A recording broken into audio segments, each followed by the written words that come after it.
As when the busy traveled in the mountains, he pondered all that he saw. He looked up into the sky and noticed that the clouds were fleecy, light and pure and cold, just like the snow at the top of the mountain. That he knew the high above the earth must be layer of the air and elements that he had no name for.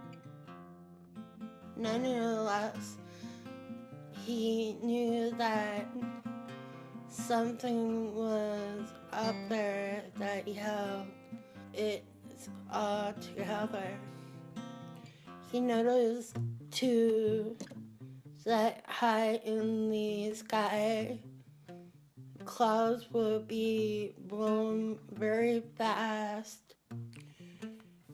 He knew how high the earth there'd be layers of the air and elements that he had no name for. High in the sky, swooping and wailing in the dropping air, flew McGeezy the eagle. His approach to his day, we are told that there is a eagle that sights in the high place between this world and the next. He tells the creator of the approach of the Anishinaabe who had finished the earthly time. While Wainabuzu was working his way through a particularly rough stretch of huge rocks, he heard come from his head the most terrible roar that he imagined. He found himself face to face with a huge Mississippi Makwa grizzly bear. For a moment, he felt his fear almost give him way to terror. Only the greatest effort he able to stand his ground. He looked at the huge bear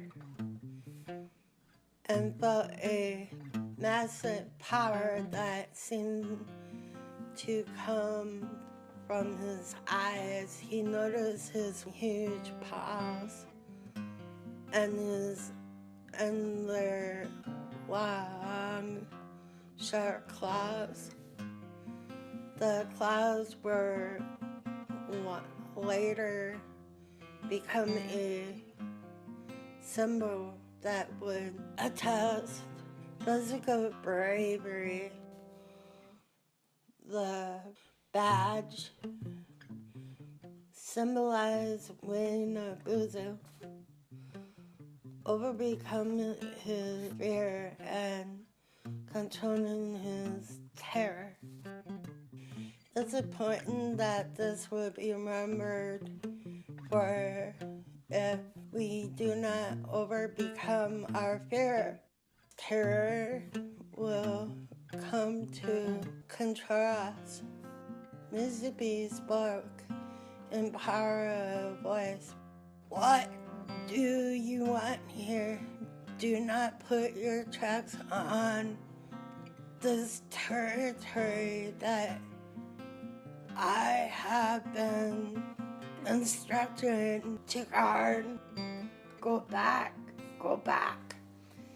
When the buzzer applied, older brother, I come not to put my tracks on your ground or to violate your territory. I only ask that I too may be able to fulfill the wishes of the Creator. Wayne Abuser reached for his tobacco and placed it and offered on the ground and spoke again. I wish not to mar the beauty of the earth or disturb my brother's purpose. Allow me to pass. Mr. B was a little confused, dude. He did not expect Wayne Abuser to remain so calm. He was used to scaring the daylight of whomever he pleased. He felt like Wayne Abuser was worth of knowledge. He spoke again. I am one of your only brother. There is one older than I who you shall not meet if he so desire. It is my purpose to be helpful to you. The Gichi Makwa, the Great Bear, who guards the Lord. You see, Gichi Makwa must care for the ice and snow in the north, so that it will not melt so fast. The ice and the snow were all to melt the earth will be covered in water. The Creator saw this. He made a place for life to be. The world cannot be all water, and it cannot be all ice or snow as water circulates on Earth.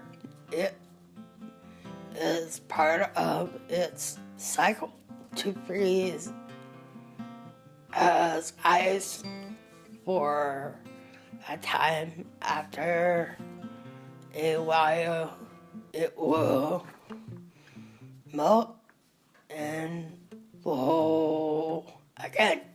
So the Great Bear, who cares from this part of the Creator, he does this by roaming and at time dancing in the north.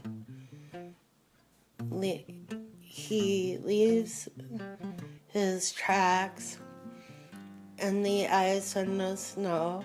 When the Creators looked down his way and see the tracks, he knew that his servant is still following his original instructions. Wayne Abuser asked, "But brother, who is this that you are there in the mountains?" Mr. B answered, "My cousin, great bear knew that there was two. There is ice and snow to be cared for. He asked me to come here as his helper to put down my tracks. Someday, those people who will come behind you will look for the tracks of their ancestors, and to someday they will search for my tracks, and I will wonder if they will find them. It's time for you to go. I know the purpose of your journey. There are only certain places that you can cross the mountain. I will show you the way. Tell your father I will send them greetings. Tell your father I can hear him laughing when the snow suddenly slides down the mountain when I at least expected. It's not funny! Go now.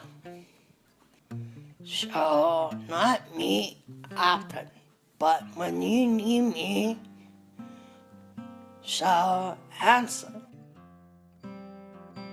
After his encounter in Mississippi, Wayne the Busy came to greater understanding of the high peaks and the ice and the snow.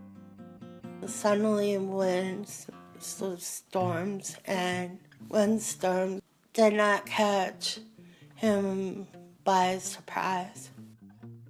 He learned to respect the great and strange place of the mountain. He knew that the man was not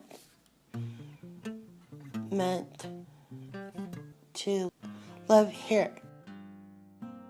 This is a special, awesome place where the wind sounds and the greatest songs. This place is where the silence is the most powerful.